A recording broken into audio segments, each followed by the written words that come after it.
We're going to start out with a public hearing to discuss some changes in the guidelines for the General Assistance Program. This hearing is being held October 24th at 6 p.m. Basically, we have a General Assistance Program that is the funds are distributed by us, however we go under the guidelines from the state. And back under the American Recovery and Reinvestment Act of 2009, there was an increase in benefits of 13.6%. This is in the amount allowed people for food, okay? And as of November 1st, 2013, they are going back to the old standards. So what you have in front of you is the old amounts that people are allowed. Yep. And on this you have the new, and you'll see there's a slight difference. Yep. Yep. There's a reduction of 13.6. Okay. So we will have to adopt the new Appendix B when we open our Selectmen's meeting. Okay? Does any of the Selectmen have any questions on the ordinance change? I don't have a question on the change. How often is this utilized by our residents? Quite often. Last year we went over the amount that we had budgeted. We are reimbursed by the state 50% of what we disperse. And we did go over budget. And that was one of the lines that we had to transfer town meeting this year. As the need gets larger, we did increase the budget this year, and we probably will have to do it in the future. Now the recession's over. Yes, the recession's over. So for those who may need this assistance, they can come to the office and there's some paperwork that they fill out? Yes, they have to qualify, and there's documents that they have to bring. Now, if they call 733-2341, whoever answers will tell them basically what they need to bring with them. And if you're qualified, then you can receive assistance. And also, we'll be setting up an appointment when we do this. It does take a long time to do this, so we'll make sure that we're not doing other things. And it's usually Randy that will And Debbie is his backup. So if Randy is not available for whatever reason, then Debbie is access general assistance agent. And this generally covers food, heating, maybe an electric bill. Yes, there's different things. It's basic necessities actually, is what it boils down to. And there are guidelines as far as family size, income, that type of thing.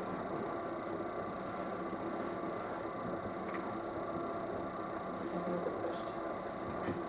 If not, then we will close the public hearing and open the selectmen's meeting.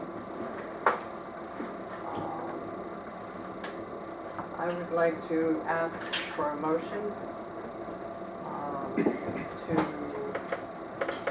put a temporary suspension of public comments until such time as we can get our rules of procedure and guidelines enacted. I'll make that a motion.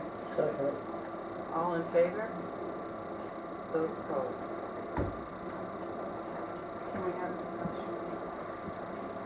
Yes. The board. I feel that censoring our public, our residents who we are here to represent is not a good idea. I think order can be kept by the board And in the last meeting, I think it was the board reviewed Oh. the comments from the audience. I think it's our job to listen completely to what people have to say, even if we don't agree with their opinion. I'll ask tonight that during this discussion, that any comments from the board members be directed to me, that if you all speak one at a time, and that we keep this order. Madam Chairman, I would like to agree with Sarah on the need to listen. It is our responsibility per our elected position during public comment. It is not a discussion or debate. We are to listen and thank the public for their input on the matter. I also think that this is in disagreement with Sarah. It's not a censoring. We're asking for a couple of meetings for us to set up rules of procedure so that everyone can be heard uninterrupted, without repetitive language, to speak their piece, and another person having ample time to share their position. I wouldn't want to be interrupted, and no one else would like that either. So, I think it's about time that a select board came up with some rules of a dialogue format. You talk, we talk, I have enough to say. I wasn't here at the last meeting, but I did get a chance to view the video of it. And one of the biggest concerns I had was there were some language issues. And I like to remind people that these meetings are live. But also, as per our agreement with Time Warner, we agree that there'll be no profanity over quality TV. And that was something that I noticed did go on. I mean, if Time Warner reviewed that video and had an issue with it, we could lose that channel. So I am in favor of, a temporary, suspension of public comments until we can have a set of rules adopted that would try to keep that to a minimum. Did I go first? Go.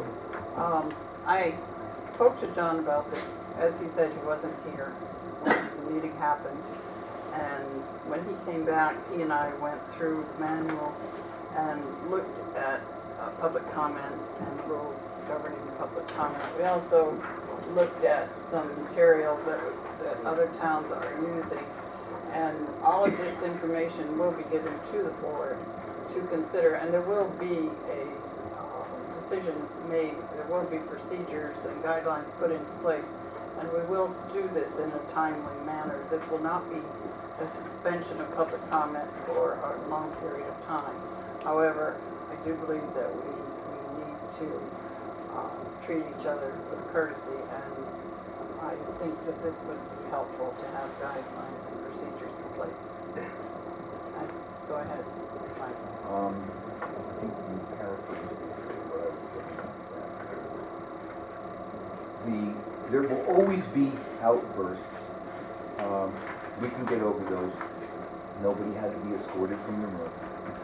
I thought it was a lively engagement. It's not as lively as a Shellfish Committee meeting, but you guys tried. You listen, and that's what we're supposed to do, is listen. There was really nothing about debating or discussing. We should have just listened. Okay, is there any further discussion? If not, then that's for warrants. A motion to sign warrants. Make a motion, we sign warrant. Second. Oh, Oh, well, hold it. You're right. hang on. We have one other. We can take that out of line, out of Okay. order. Let's do the warrants since we started. My motion stands. All in favor of signing warrants? Betty's so far away then.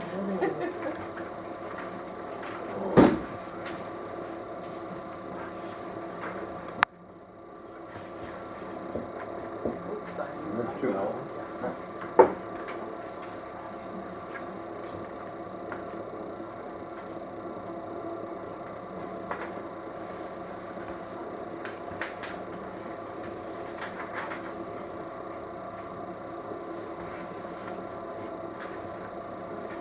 that's going around, I'll ask for a motion to adopt the changes to the general assistance ordinance. I make a motion, we adopt the changes to the general assistance ordinance, and that is specifically Appendix B. That is decrease of 13.6%. All in favor?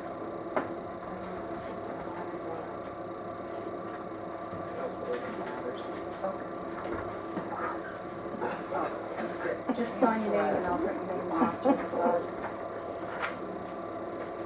Oh, okay.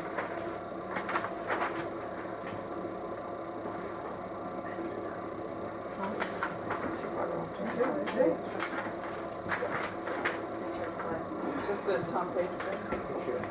Yeah. Okay. Okay.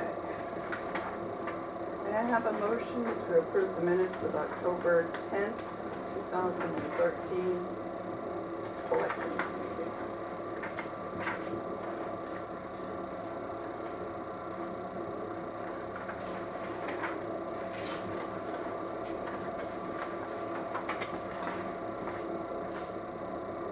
What'd you say? I didn't. Let's see, you have it in your packet? Approve Yeah. the minutes of the, Oh, yes, October 10th. yes. I'll make that a motion that we approve. All in favor? And a motion to approve the minutes of October 15th, Selectmen, 2013. Second. All in favor?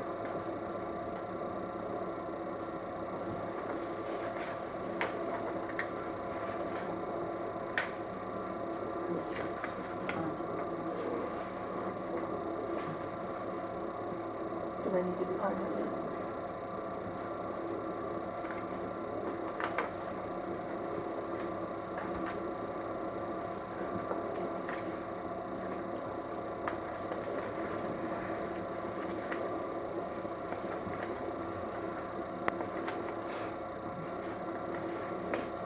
Okay, first item under old business, we've been discussing, some heating options for the, municipal building.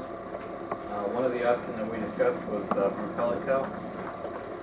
Some of the questions that, were asked was, you know, the, two options, a 10-year contract and the, 5-year renewable. I asked Steve Healy for some clarification, and under the 10-year contract, we would buying the heat at the equivalent of oil at $2.99 a gallon. At the end of the 10-year contract, we would buy the equipment for $1 if we chose. If we did a 5-year renewable, we would be buying the heat at the equivalent of $3.30 for oil, and the buyout at the end of year 5 in 2018 would be $7,500 if we chose, and that would decline by $1,000 a year if we decided to renew the 5 years. Now, the big difference in the price from the $299 to the $330 was basically depreciating the new machine. They'd ask for a level of 1/12 per month with a deposit of 1 month, and then that would be applied to month 12 at the end of the contract.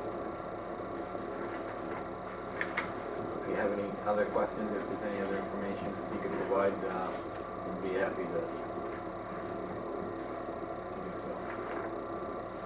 John and I had a conference call with Mr. Healy, Steve? and one of the questions that Joanne had was about putting it in the basement. I believe it was Joanne, it was either Joanne or Mike, or putting it in the yard. And we asked him about that. And he gave you dimensions on the size of the container. Yeah, he's got a couple of different options that they can use. One would be a container outside, and I went on their website and looked around, and some of their containers, they've designed them to fit the outside the core of the building. I mean, if it's vinyl siding, the container could be vinyl siding. One of them, there was a brick building.